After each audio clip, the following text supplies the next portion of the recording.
The green room at NBC in Burbank felt strange and tight that Thursday night in November 1972. Dean Martin sat on the familiar leather couch. He sipped water. He went over his thoughts for his interview on The Tonight Show. He had been on Johnny Carson's show many times before, always easy, always relaxed. The two men usually got along well. Good talks, good shows, good nights. But tonight felt different. Earlier that day, his manager, Mort Viner, had called with a warning. Johnny's been in a strange mood lately. The divorce is hitting him hard. He's been sharper with guests, saying things he normally wouldn't, just be careful. Dean thanked him, didn't think much about it. He and Johnny had always been fine, not close friends, but friendly. They respected each other. Dean couldn't imagine Johnny doing anything that needed a warning. A production assistant knocked. Mr. Martin. 5 minutes. Dean stood, checked himself in the mirror, straightened his jacket, walked toward the stage. He could hear the show. Johnny doing his opening jokes, the crowd laughing, the band playing short music between jokes. Everything sounded normal. Ed McMahon stopped him in the hallway. Dean, good to see you. Listen, Johnny's been a bit unpredictable lately. If he says something strange, just go with it. He's dealing with a lot. Second warning in one day. Dean nodded. But now he was starting to wonder what was really going on. The stage manager gave the signal. The band played Dean's intro music. Johnny's voice came over the speakers. My next guest is a singer, actor, and entertainer who's been doing this longer than most of us have been alive. Please welcome Dean Martin. The curtain opened. Dean walked out to loud applause, smiling, waving, moving with that calm, easy style he always had. He went to Johnny's desk, held out his hand. Johnny stood and shook it, but something in his face felt off. Not angry, not friendly either, more like he was planning something. Dean sat in the chair, crossed his legs, waited. Dean Martin, everyone, Johnny said. Looking good as always. How are you? I'm doing well, Johnny. Thanks for having me. Of course, you're always welcome, though. I'm surprised you had time with the TV show, movies, concerts. I don't know how you do it all. I manage. Helps that I don't sleep much. The audience laughed. So far, this felt normal. Easy talk. The kind they always had. Speaking of managing things, Johnny said, I read an interview with you. You said faith helps keep you grounded. Is that true? Dean nodded, a little surprised. They had never talked about religion before. That's right, I was raised Catholic. It's always mattered to me. Helps when life gets crazy. Catholic, Johnny said. There was an edge in his voice now. So you really believe all that? The bread turning into flesh, the virgin birth, all of it? The audience made a small sound. They felt the change. This wasn't light talk anymore. Dean stayed calm. I believe what my faith teaches. Yes, but doesn't it seem a bit old-fashioned? Johnny said. In 1972, with all we know about science, nervous laughs. Some thought it was a joke. Others felt uneasy. I don't think faith and science fight each other, Dean said. Many scientists are religious. They answer different kinds of questions. Johnny leaned back. But come on, Dean. You're a smart man. The Bible says the world is 6,000 years old. Science says billions, talking snakes, people living inside whales. How do you believe that and still think clearly? The studio went quiet. This wasn't playful anymore. Johnny was openly challenging Dean's faith on live TV. Dean took a slow breath. The Bible isn't a science book, Johnny. It's a book of stories and lessons. The age of the world doesn't change how we should treat people or what gives life meaning. So you choose what to believe. Keep the parts you like and throw out the rest. I understand the teachings in a way that works for me like everyone does with any belief. Johnny smiled, but it wasn't a warm smile. That seems convenient. I believe the stuff I like and ignore the rest. Isn't that just making up your own religion? Dean felt heat rising, not from embarrassment, but from frustration at being put in this position. Johnny was clearly working through some personal issues with religion, probably connected to his recent divorce, and had decided to use Dean as a target for that frustration. The easy response would be to get defensive, to argue back, to turn this into a debate that neither of them would win. But Dean had learned long ago that the best response to provocation was often simply refusing to be provoked. Johnny, Dean said quietly, his voice calm, but carrying an edge that made everyone in the studio lean forward. Why are you doing this? Johnny blinked. Doing what, this? Attacking my faith on your show? What's this really about? I'm not attacking anything. I'm just asking questions. No, you're being hostile and I'm trying to figure out why. Did I do something to offend you? Is there some problem between us I don't know about? The audience was dead silent. This had stopped being television and become something else, something uncomfortably real. Johnny's expression flickered. I'm just making conversation. Conversation doesn't feel like an attack. This does, and I'm trying to understand what I did to deserve it. Johnny opened his mouth, closed it, opened it again. For once, the master of late-night television seemed at a loss for words. Dean didn't wait for an answer. He stood up slowly, his movements deliberate and calm. "I came here tonight as a guest on your show, Johnny. I expected we'd talk about my current projects, tell some stories, maybe sing a song. I didn't expect to have my faith mocked and my intelligence questioned in front of millions of people." He walked around the desk to where Johnny sat, and the entire studio held its breath, unsure of what was about to happen. Dean didn't yell. He didn't threaten. He simply placed his hand on Johnny's shoulder and spoke quietly enough that the desk microphone barely picked it up.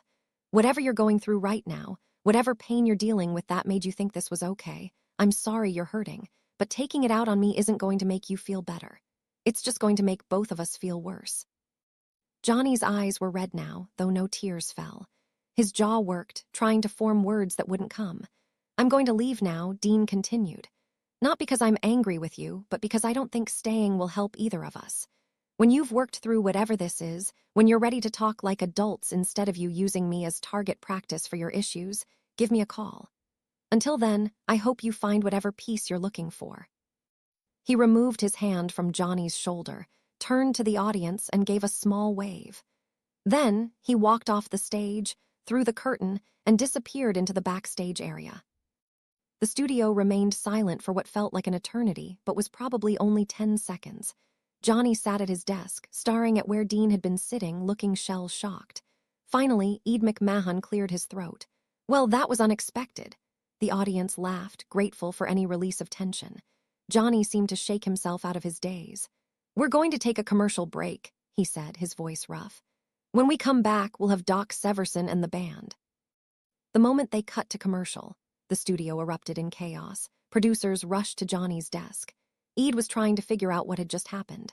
The audience was buzzing with conversation, everyone trying to process what they had witnessed. Dean, meanwhile, was in his dressing room collecting his things. His manager burst through the door. "Dean, what the hell happened out there? Johnny decided to mock my faith, and I decided not to sit there and take it. You just walked off the Tonight Show." "Do you know how this is going to look?" "I know exactly how it's going to look, and I don't care." Johnny crossed a line. "I gave him a chance to explain himself, and when he couldn't or wouldn't, I left. That's all there is to it. The network is going to freak out. Johnny's people are going to spin this as you being oversensitive or unable to take a joke." Dean zipped up his bag and turned to face his manager. "Let them spin it however they want. I know what happened. Everyone in that studio knows what happened. Johnny went after my faith for no reason except that he's going through a divorce and taking it out on anyone nearby. I don't have to sit there and be his punching bag. If you're finding this moment powerful, please take a second to hit that like button." The drive home was quiet. Dean turned on the radio, found a station playing music, and tried to process what had just happened. He'd been performing for 40 years and had dealt with difficult situations before, but this felt different, more personal, more wrong. When he got home, Jane was waiting up. "I saw it," she said simply. "The show, what Johnny did, and you handled it perfectly. You gave him every chance to back off or explain himself, and when he couldn't, you left with dignity. I'm proud of you. The industry is going to think I'm difficult." Walking off Carson's show, that's not something you do if you want to keep getting invited places. Then maybe those aren't places worth being invited to. They went to bed, but Dean didn't sleep much.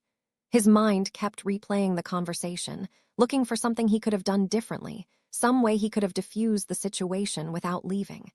But every time he ran through it, he came to the same conclusion. Johnny had been hostile, had mocked his faith for reasons that had nothing to do with Dean, and continuing to sit there would have only encouraged more of the same. Walking off had been the right call. The next morning, the entertainment press exploded. "Dean Martin walks off tonight's show after religious dispute," read the Variety headline. "Carson and Martin clash over faith," announced the Hollywood Reporter. The articles varied in their take on who was at fault. Some defended Johnny, suggesting Dean had overreacted to friendly questioning. Others criticized Johnny for bringing up religion in the first place, calling it a cheap shot that crossed boundaries of acceptable interview topics. What everyone agreed on was that it was the most dramatic moment in Tonight Show history. The clip of Dean walking off was played on every entertainment news program, analyzed and discussed and debated. Dean's phone started ringing early. His publicist wanted to schedule a press conference. NBC executives wanted a meeting. Johnny's people reached out presumably to do damage control. Dean declined all of it. No statements, no meetings, no interviews about this. I said what I needed to say on camera. Everyone can draw their own conclusions. Dean, your silence is being interpreted as admission that you overreacted. His publicist warned. Let them interpret it however they want. I'm not interested in a media circus about this. 3 days after the incident, Dean received a phone call at home. It was Johnny Carson. Dean, it's Johnny, can we talk? We're talking now, I mean in person. I owe you an apology and I'd like to do it face to face. Dean considered this. Where and when? My house, if you're willing, tomorrow evening, just you and me. No press, no managers, no one else, all right. What time? 7. And Dean, thank you for taking the call. Dean arrived at Johnny's Malibu house at exactly 7:00 the next evening. Johnny Snorts answered the door himself. No butler or assistant. He looked tired, older than he had just a few days earlier. Thanks for coming, Johnny said, gesturing Dean inside. They sat in Johnny's living room, glasses of scotch between them, the ocean visible through massive windows that probably cost more than most people's houses. I owe you an apology, Johnny began. I did on the show that was completely out of line. I had no right to mock your faith or put you in that position.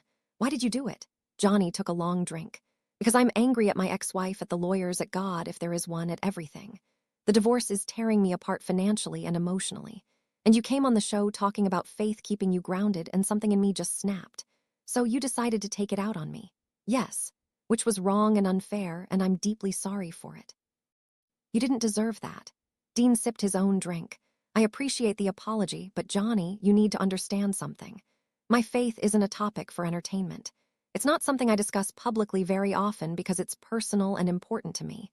When you mocked it on national television, you didn't just insult me. You insulted every viewer who shares those beliefs. I know the network has been getting calls and letters all week. People are furious, as they should be. Not because I walked off, but because you used your platform to attack something deeply personal to millions of people. Johnny nodded slowly. You're right, and I don't know how to fix it. You apologized publicly on the air. You explained that you were going through personal issues and took them out on me inappropriately. You acknowledge that faith is important to many people and deserves respect, even if you don't personally share those beliefs. Will you come back on the show so I can apologize to you directly? Dean thought about this. Not right away. Give it some time. Let things cool down. But eventually, yes, because I don't want our last interaction to be me walking off your stage. When we're both ready, we'll do it right. They talked for another hour about faith and divorce and the pressures of public life. It wasn't an easy conversation, but it was an honest one.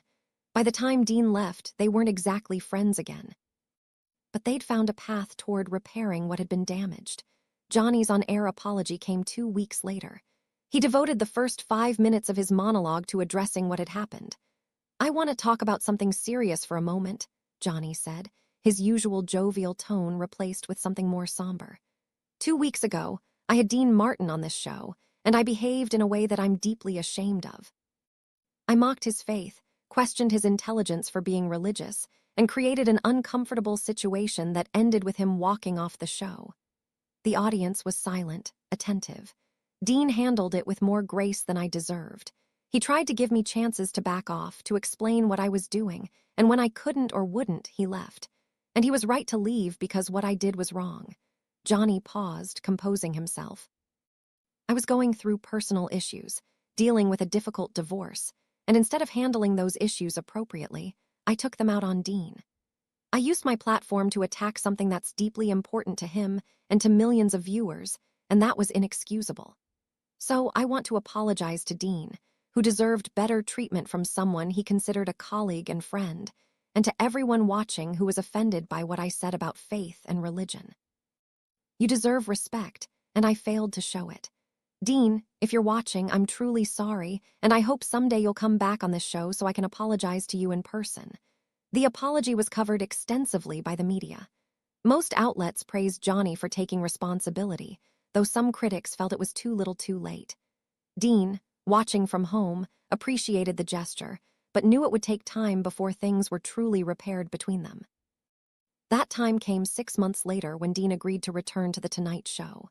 The appearance was treated as a major event promoted heavily by NBC, with everyone curious to see how the two men would interact after their very public falling out. Dean walked out to thunderous applause, the audience clearly on his side. Johnny stood and shook his hand, and this time the gesture was genuine, warm. "Dean Martin, everybody," Johnny said, "thank you for coming back. Thanks for having me, Johnny. I want to start by saying again publicly in front of you and everyone watching, I'm sorry for what happened 6 months ago. That was completely my fault and you handled it with more class than I did." Dean nodded. "I appreciate that and I accept your apology. We all have bad days. The important thing is learning from them. You made it very clear that night that faith is important to you. Can you talk about that a little? Not to debate it or question it, but just to help people understand." It was a peace offering, a chance for Dean to explain himself on his own terms. He took it. "Faith for me isn't about rules or dogma or all the things people argue about," Dean said. "It's about having something larger than yourself to believe in. It's about community and tradition and connection to something beyond the day-to-day grind. My father was religious. My grandparents were religious, and carrying on that tradition makes me feel connected to them even though they're gone. And when someone mocks that, it feels like they're mocking your family, your heritage." Exactly. It's not just an abstract philosophy. It's part of who I am, where I come from, what I value. So yeah, when someone attacks it, especially on television in front of millions of people, it hurts." Johnny nodded. "I understand that now. I didn't then, but I do now."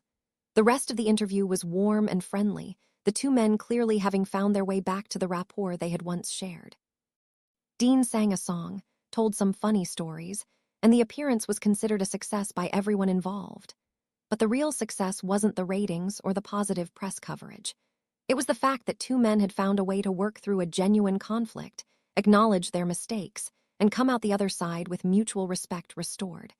And if you're still watching, please consider subscribing to see more stories like this.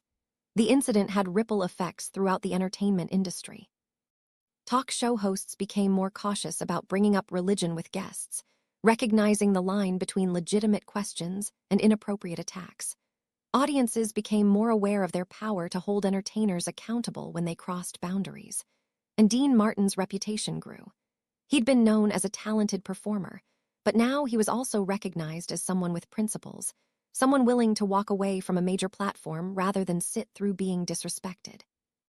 Other performers noticed. Several told Dean privately that they'd dealt with similar situations, hosts getting too personal or aggressive, but hadn't known how to respond. Dean's handling of the Carson situation became a template for how to maintain dignity under attack. "You gave him every chance to back off," one actor told Dean at an industry party. "And when he wouldn't, you left. But you didn't yell, didn't get nasty, didn't turn it into a bigger scene than it needed to be." "That's masterful," Dean shrugged. "I just did what felt right. Johnny was hurting and taking it out on me. Getting angry at him would have just made everything worse. But you were angry. Of course I was angry.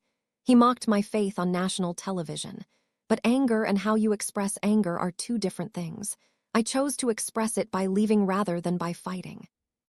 That choice, that moment of walking away calmly while explaining exactly why he was leaving, became one of the most replayed clips in television history. Film classes studied it as an example of how to handle conflict on camera. Communication experts analyzed how Dean had de-escalated while still maintaining his boundaries. Johnny Carson, for his part, never forgot the lesson. He became notably more careful about personal topics with guests, more aware of when he was pushing too hard or letting his own issues interfere with his job as a host. The divorce that had triggered his behavior toward Dean was eventually finalized.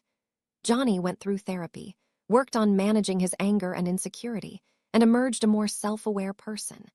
He credited the Dean Martin incident as a wake-up call that forced him to confront his own behavior. In later years, whenever Johnny was asked about memorable moments from his decades, hosting The Tonight Show, he always mentioned the Dean Martin walk-off, not because he was proud of it, but because it had taught him something important about respect and boundaries.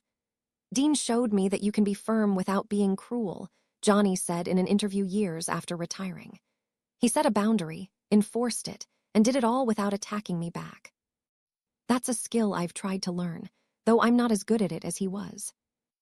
Dean and Johnny remained friendly for the rest of their lives, though they were never as close as they might have been without the incident. There was always a slight distance, a memory of what had happened that prevented complete trust from being restored. But they respected each other, and that respect was built on a foundation of honesty about their flaws and willingness to work through conflict rather than letting it fester. The religious aspect of the incident sparked broader conversations in Hollywood about faith and how it was portrayed in entertainment. For decades, religion had been either ignored or treated as something quaint and outdated. Dean's defense of his faith reminded people that millions of Americans were religious and didn't appreciate being mocked for it. Several studios and networks adjusted their approach to religious content, recognizing that there was a large audience of believers who wanted to see their faith treated with respect, even in secular entertainment. This didn't mean Hollywood became overtly religious or stopped questioning religious institutions when appropriate. But it did mean a shift toward recognizing that faith was important to many people, and dismissing it entirely was both disrespectful and commercially unwise. Dean never became a spokesman for religious Americans. He didn't give speeches about faith or get involved in religious politics. But his simple defense of his right to believe without being mocked resonated with millions of people who felt their faith was under constant attack in popular culture. Letters poured in from viewers thanking him for standing up for belief. Religious leaders praised his dignified response. Even people who didn't share his specific faith appreciated that he defended the principle that personal beliefs deserve respect. All of this from one uncomfortable moment on The Tonight Show and Dean's decision to walk away rather than engage in a fight he couldn't win. "You could have stayed and argued with him," John said one evening months after the incident. "Made your case, defended your beliefs point by point." "To what end?" Dean asked. Johnny wasn't asking genuine questions. He was attacking because he was in pain. Arguing would have just given him more opportunities to attack and made both of us look bad. So walking away was the only option. Walking away was the dignified option. And sometimes dignity matters more than winning an argument. That philosophy, that willingness to prioritize dignity over victory, became part of Dean's legacy. He was known as someone who didn't start fights but also didn't run from them. Someone who stood his ground without needing to destroy his opponents. The Carson incident was the most public example, but people who knew Dean said he approached all conflicts the same way. Calm, clear about his boundaries, willing to walk away if necessary, but always leaving the door open for reconciliation. "That's how grown-ups handle disagreements," Frank Sinatra said when asked about Dean's approach. "You state your position, you give the other person a chance to respond, and if you can't reach an understanding, you part ways without burning everything down." Dean understood that instinctively. Johnny Carson's career continued successfully for another 2 decades after the incident.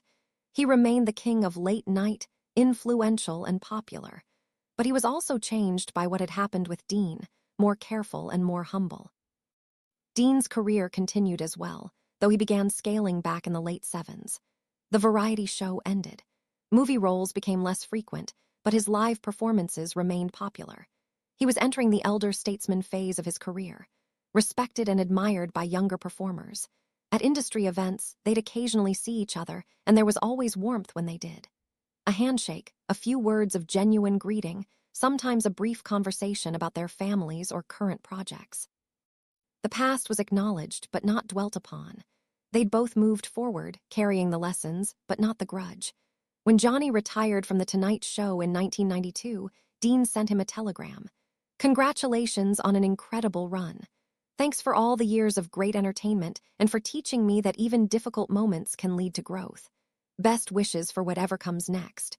Johnny called to thank him for the message. They talked for 20 minutes reminiscing about the old days, the various guests and memorable moments. Neither brought up the faith incident directly, but it hung in the background of the conversation, the thing that had defined their relationship even as they'd moved past it. "Dean," Johnny said toward the end of the call, "I never properly thanked you for how you handled that night. You could have destroyed me. The press would have been on your side, but you took the high road, and I've always appreciated that." "We all make mistakes, Johnny.